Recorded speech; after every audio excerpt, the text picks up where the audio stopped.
Bonjour et bienvenue à cette émission de l'Église diocésaine au service du diocèse de Sault-Sainte-Marie. Ici Yolande Clément et aujourd'hui, je m'entretiens avec notre évêque, Monseigneur Thomas Dowd. Bonjour, Monseigneur. Bonjour, bonjour. Et Monseigneur, on sait que vous ne chômez pas ces jours ici et depuis votre arrivée dans le diocèse de Sault-Sainte-Marie, entre autres à visiter des paroisses. Et dans certaines paroisses, peut-être plus éloignées, vous êtes là pour parfois une semaine et vous donnez une retraite. Alors aujourd'hui, nous allons donner un goût aux téléspectateurs et téléspectatrices du contenu et un bref aperçu de cette retraite. Alors, avant de commencer, Monseigneur, si on peut réciter le Notre Père pour invoquer le Saint-Esprit. Très bien. Et le Notre Père, avec la retraite que je présente, je commente le Notre Père parce que le Notre Père, ce n'est pas uniquement une prière, c'est une école de prière. C'est une série de thèmes sur lesquels on peut méditer et prier davantage. Alors, prenons ce moment ensemble. Au nom du Père et du Fils et du Saint-Esprit. Amen. Notre Père, qui es aux cieux, que ton nom soit sanctifié, que ton règne vienne, que ta volonté soit faite sur la terre comme au ciel. Donne-nous aujourd'hui notre pain de ce jour. Pardonne-nous nos offenses comme nous pardonnons aussi à ceux qui nous ont offensés. Et ne nous laisse pas entrer en tentation, mais délivre-nous du mal. Amen. Au nom du Père et du Fils et du Saint-Esprit. Amen. Amen. Alors, merci, Monseigneur. Et maintenant, si vous pouvez nous donner un bref aperçu du contenu de cette retraite. Oui, merci. La retraite et l'origine de la retraite, c'est basé sur une série de questions qui tiennent leur origine d'une conversation que j'ai eue, pas en personne, mais uniquement par Internet, avec une jeune femme qui était en train de se convertir pour devenir catholique. Elle était membre d'une autre religion avant. Et puis, mais elle s'intéressait beaucoup au catholicisme et elle avait un blog pour documenter un peu tout son parcours de formation pour enfin recevoir le sacrement de baptême comme adulte. Mais elle avait je ne dis pas une plainte, inquiétude peut-être, ou un questionnement, parce qu'elle disait que dans son ancienne religion, la foi qu'elle avait, elle a reçu une certaine éducation dans la religion antérieure, puis dans ça, elle trouvait que c'était présenté d'une manière assez simple, mais le catholicisme avait l'air très compliqué. Il y avait pas mal de choses à voir, puis elle se posait beaucoup de questions sur comment les différents éléments se mettaient ensemble. Est-ce que c'était vraiment aussi complexe que ça? Est-ce qu'il y avait une manière facile de comprendre un peu le tout? Alors voilà, elle cherchait une sorte de dessin pour facilement comprendre, au moins pénétrer dans toute cette présentation de la foi catholique. Alors moi, j'ai répondu à cette jeune femme en disant, effectivement, catholicisme, c'est complexe, c'est grand. C'est comme un casse-tête. Un casse-tête avec beaucoup de morceaux. Ce n'est pas un petit casse-tête de 150 morceaux, c'est un casse-tête de 2000 morceaux facile. Mais peu importe le nombre ou la quantité de morceaux dans un casse-tête, on le fait toujours de la même manière. On cherche les quatre coins, on cherche les limites de la casse-tête, les morceaux qui font ça. Et puis après, on remplisse en regardant les éléments qui ont une certaine ressemblance. C'est comme ça qu'on bâtit la casse-tête. Alors, il y a une manière de commencer. Il y a une période au milieu où c'est plus compliqué. Souvent, ça roule moins vite.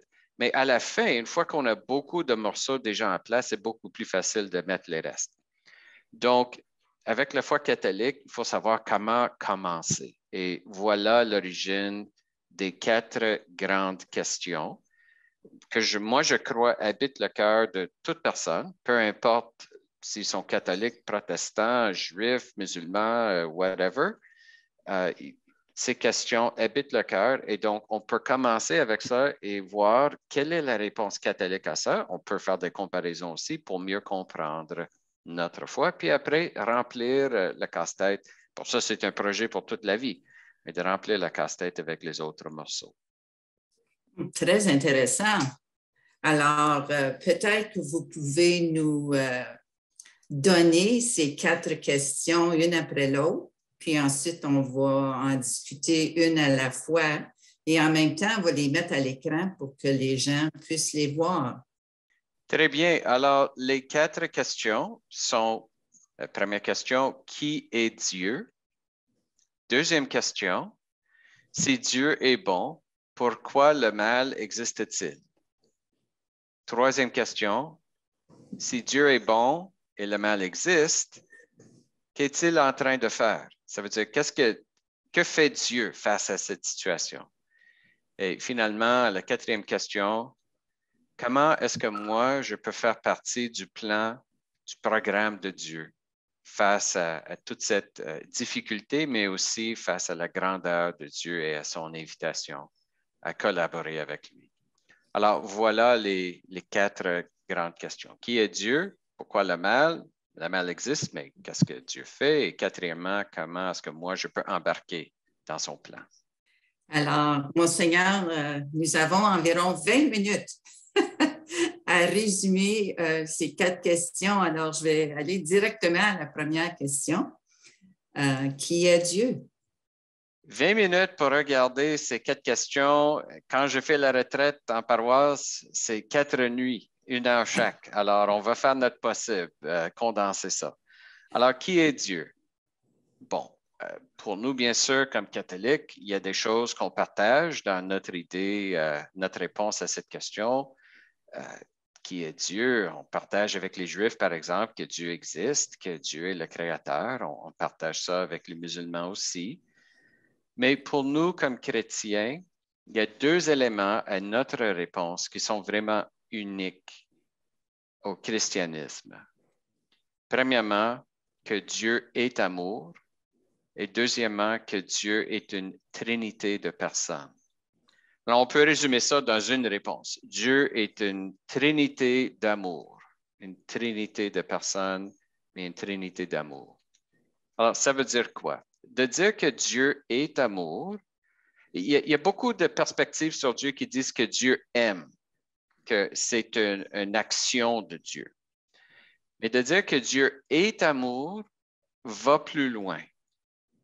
Et moi, j'ai eu la chance d'étudier les différentes perspectives de beaucoup de religions dans le monde, puis c'est sûr que cette réponse est unique au christianisme, que Dieu est amour.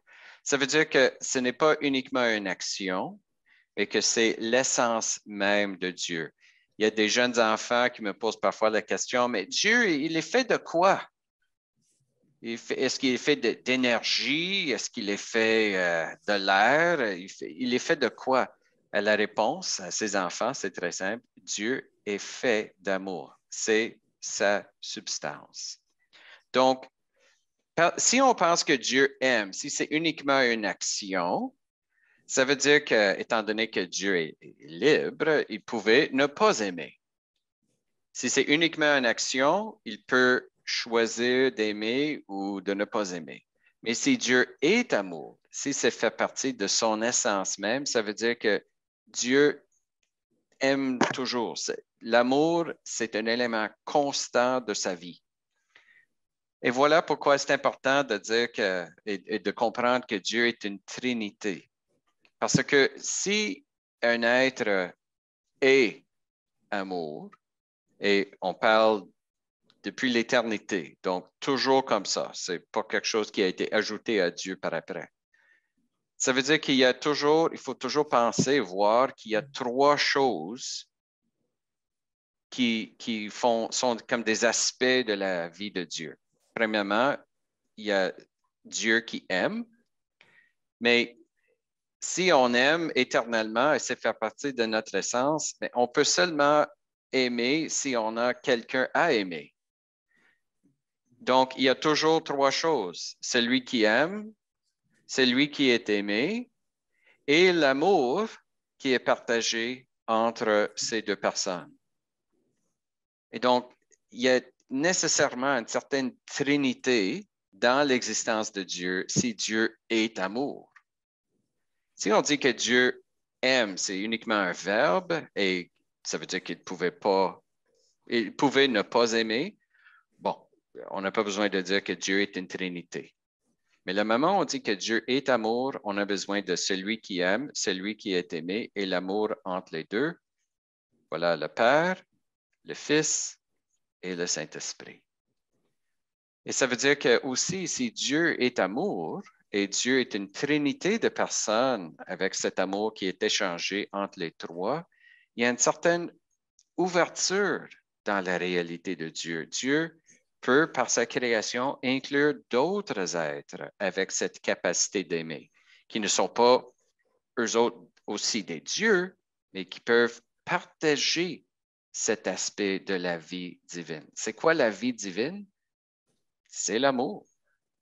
Et si Dieu partage sa vie avec nous, c'est qu'on est appelé à être aimé, à aimer et à échanger cet amour avec lui et avec d'autres. Arrivons à la deuxième question. Alors, si Dieu est bon, pourquoi le mal existe-t-il? Et voilà la question qui, je pense, touche le cœur de beaucoup de gens et à travers l'histoire provoque beaucoup de questionnements. Pour nous, comme chrétiens, la réponse à cette question se résume dans un seul mot, péché.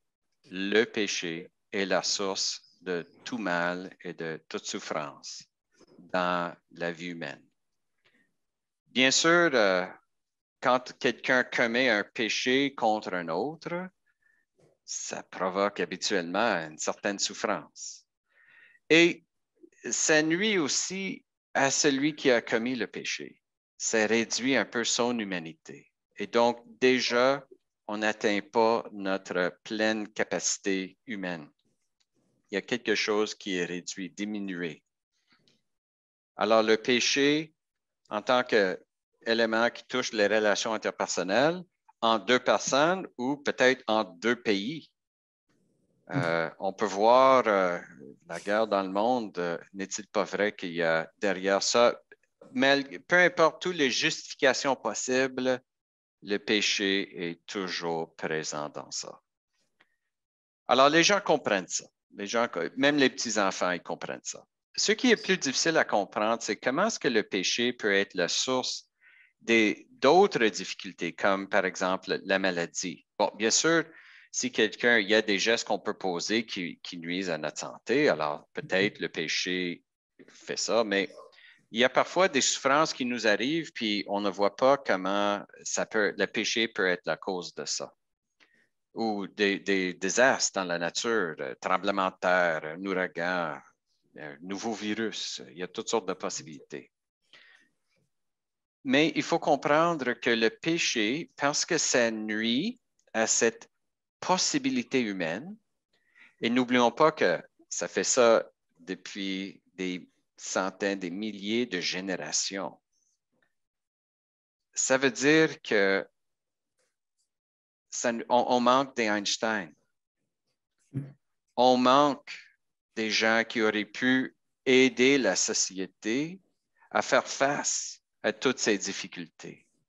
Parfois, par exemple, il y a un désastre naturel qui arrive et ça provoque beaucoup de destruction, mais après, on apprend que oui, le gouvernement savait qu'il y avait un danger, mais à cause de la corruption, à cause, je ne sais pas, la paresse, à cause d'un manque de ressources, peu importe, à cause d'un manque d'implantation de technologie, etc., on n'était pas en mesure de faire face à quelque chose qui était entièrement prévisible. Alors, le péché n'a pas provoqué le désastre, mais le péché a fait qu'on n'était pas prêt à répondre parce qu'on était trop dans nos affaires à nous. Et on était trop dans le moment présent au lieu de penser à un avenir meilleur. Ça peut être aussi simple qu'on dépense trop sur nos plaisirs au lieu de se mettre ensemble en solidarité pour aider les autres à faire face à des choses qui peut-être ne sont pas présentes actuellement, mais qui peuvent arriver. Donc, quand je pense, par exemple, que dans le monde actuellement, on dépense globalement 2 milliards annuellement sur les machines de guerre, sur les armées, etc. J'ai de la difficulté à blâmer Dieu pour des choses qui nous arrivent quand 2 milliards, milliards, pas milliards, milliards, c'est incroyable.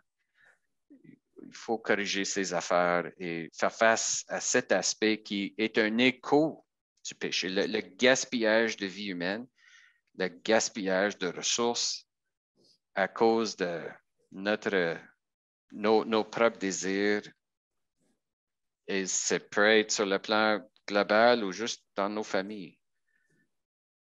Dieu nous offre tant de possibilités à travailler pour avoir une meilleure vie qu'il faut faire en collaboration et le péché nuit à ça. Alors, allons maintenant à la troisième question. Si Dieu est bon et le mal existe, qu'est-ce que Dieu est en train de faire? Là, si on comprend que le problème, c'est le péché, voilà ce qu'il faut corriger. Alors, il y a toutes sortes de problèmes qui existent, puis on peut trouver les causes, mais si la cause première de tout ça, c'est le péché, voilà l'expertise de Dieu. C'est de corriger le péché par le pardon et beaucoup plus par le partage de sa grâce avec nous.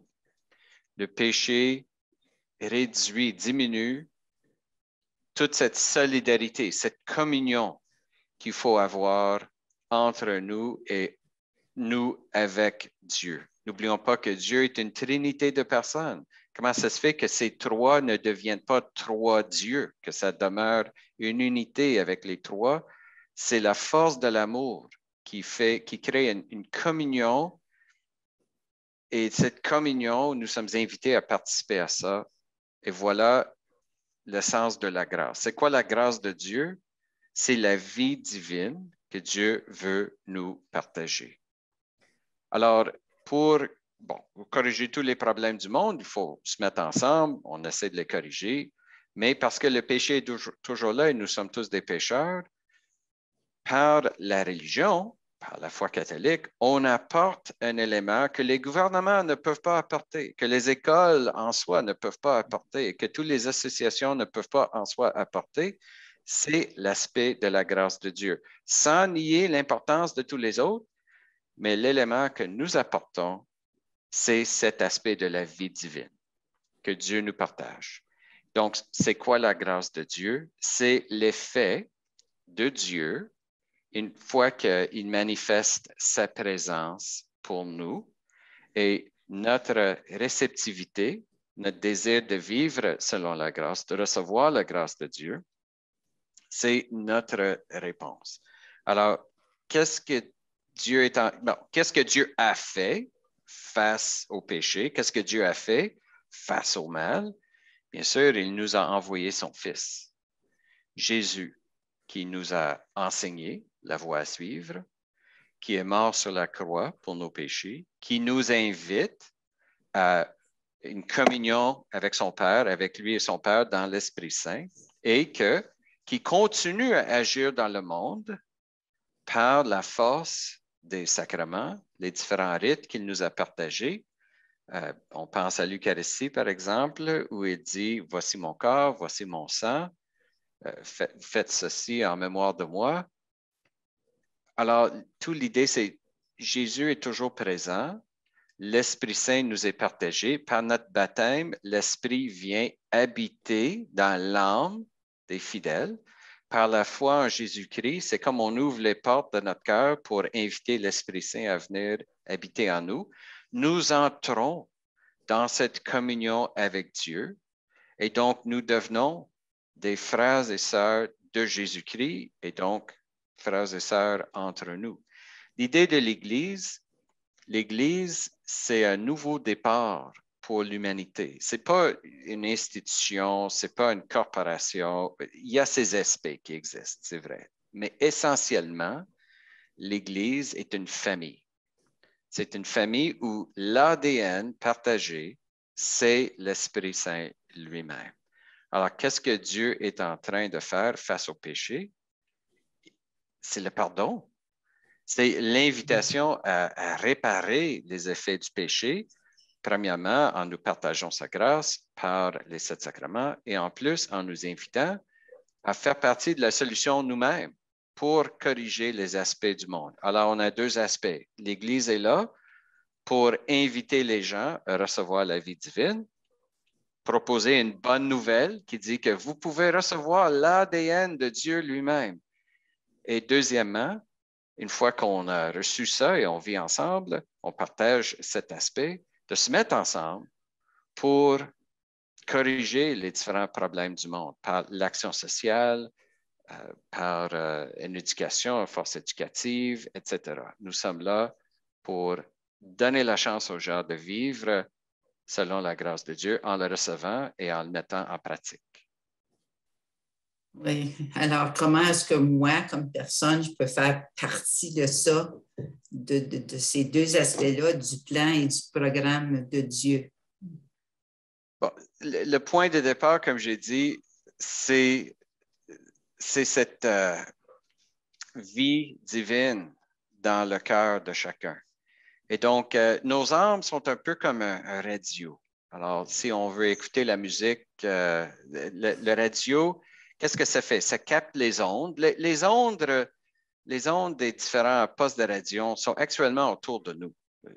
C'est dans l'air. C'est invisible, mais c'est présent. Et la preuve, c'est si on allume la radio, on ouvre la radio, puis c'est bien comment est-ce qu'on dit ça en français? On met ça sur le bon poste, on peut l'entendre. Sinon, c'est juste un bruit quelconque. Alors, la radio, ça capte les ondes et ça le transforme en quelque chose d'intéressant. La musique, par exemple. L'âme est comme ça.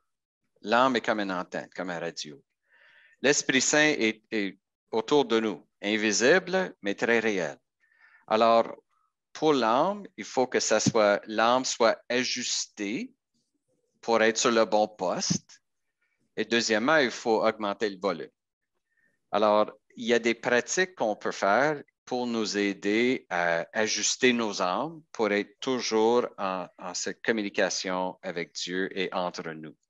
Alors, quels sont les éléments? Bon, premièrement, c'est la foi en Jésus. C'est Jésus lui-même qui a dit, par la foi que vous mettez en moi, je vais vous envoyer l'Esprit Saint. Et bien sûr, si l'Esprit Saint n'est pas une chose, mais est une 3e personne de la Trinité, bien, on ne peut pas avoir l'Esprit et oublier les 2 autres. Alors, c'est par la foi en Jésus qu'on reçoit l'Esprit Saint.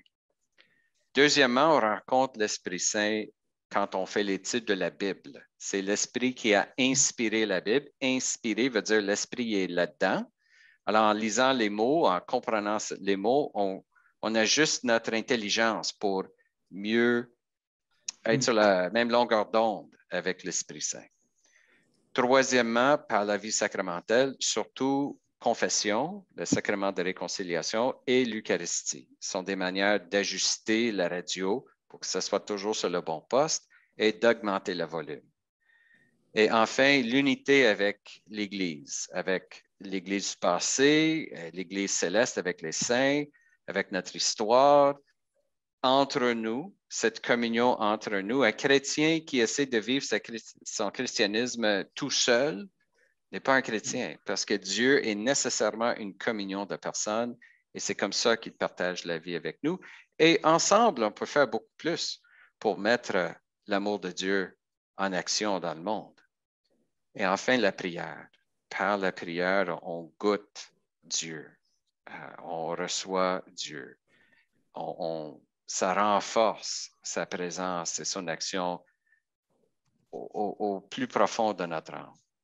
Et donc, ce sont les éléments qui sont absolument importants pour vivre selon la grâce de Dieu, pour vivre avec cette présence de l'Esprit dans notre âme. En tout cas, notre temps est épuisé, Monseigneur. Vous êtes sans doute un homme d'écoute et on dirait que vous avez parlé des ondes, mais vous poussez sans doute des antennes pour entendre les préoccupations des gens. Alors, encore une fois, merci pour votre disponibilité et je vous demande à ce moment-ci si vous pouvez nous donner votre bénédiction. Merci. Peut-être je peux vous enseigner la prière que j'enseigne à la fin de la retraite paroissiale. Je crois que je l'ai déjà mentionné lors d'une de nos émissions, mais c'est une prière d'ouverture à l'Esprit Saint. Et la prière, une prière dangereuse qui va comme ça. Esprit Saint, je vous donne la permission d'agir dans ma vie selon votre volonté. Alors, vous voyez comment c'est une prière dangereuse. On ouvre le cœur, on donne la permission à l'autre d'agir et pas selon notre volonté, selon la volonté de l'autre. Mais je peux vous garantir que si vous priez cette prière et vous le priez sérieusement, la vie va devenir très intéressante rapidement. Merci beaucoup encore, Monseigneur. Et toi, à la maison, merci d'avoir choisi de partager cette demi-heure avec nous aujourd'hui. Et que Dieu te bénisse de toutes ses grâces. Yolande Clément pour l'Église diocésaine au service de Sault-Sainte-Marie. À la prochaine. Mais pour cela, ne faut-il pas tant de fois apprendre encore à être vrai, apprendre à se connaître, être avant de paraître, s'aimer soi-même.